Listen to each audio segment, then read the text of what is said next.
Hindi kasi ako makatulog ng maayos kagabi. Binantayan ko pa yung kapatid kong sinusunod ng hika. Ba't ikaw nagbabantay? Asan si mama mo? Hindi ko alam. Hindi na kasi siya umuwi kagabi. Eh si papa mo saan? Nagtatrabaho. Hmm.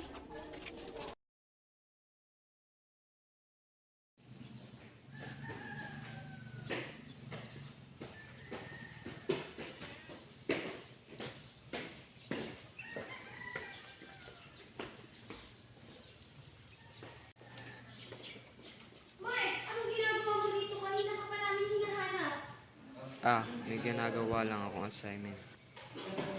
Alam mo, Mike, napapaghalata ko na sa'yo na gusto mo palaging mag-isa. Ang lonely mo, may problema ka ba? Napagalitan ng mag-isa ako ni mama. Ewan ko kung ano ang gawa ko. Bakit na ako punta dito. Pansin ko nga, parang galit sa'yo yung mama mo. Siguro. Kasi simula nung nalaman ng anak ako ng bata sa labas. Lagang na lang akong pinapagalitan. Kahit wala nang akong ginagawa. Ay, labas na tayo. Let's go. Mike, alam na tayo bukas sa amin. Mag-review kasi ako sa math and science kasi may test ako. Sige. Asan si Mike? Bakit siya absent? May quiz pa naman tayo sa science tapos math. Wala bang masabi sa'yo Mike si Mike kung bakit hindi siya papasok?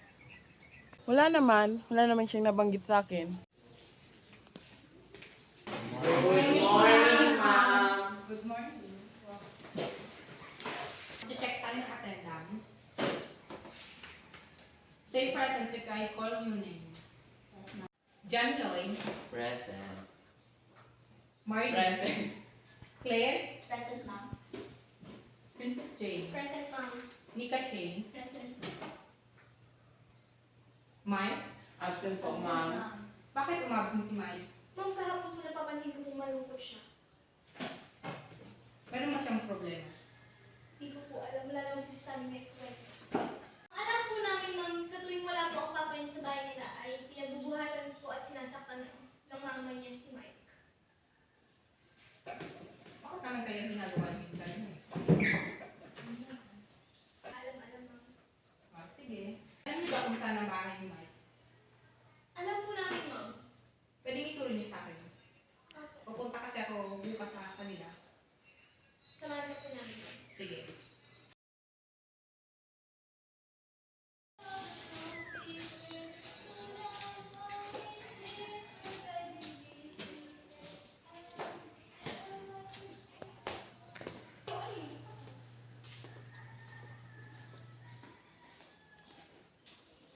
Oy, Mike! Anong nangyari sa mukha mo? Ba't may pasa ka? Pinagbuhatan kasi ako ng kamay ng nanay ko. Natalo kasi siya sa sugat.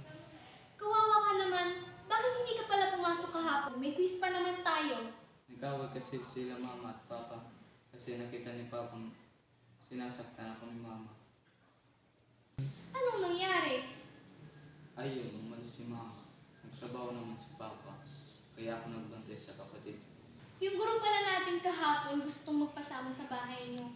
Ngayong may pasa ka, alam mo bang may karapatan ng bawat tao na hindi ka dapat sinasaktan ng mga magulang mo?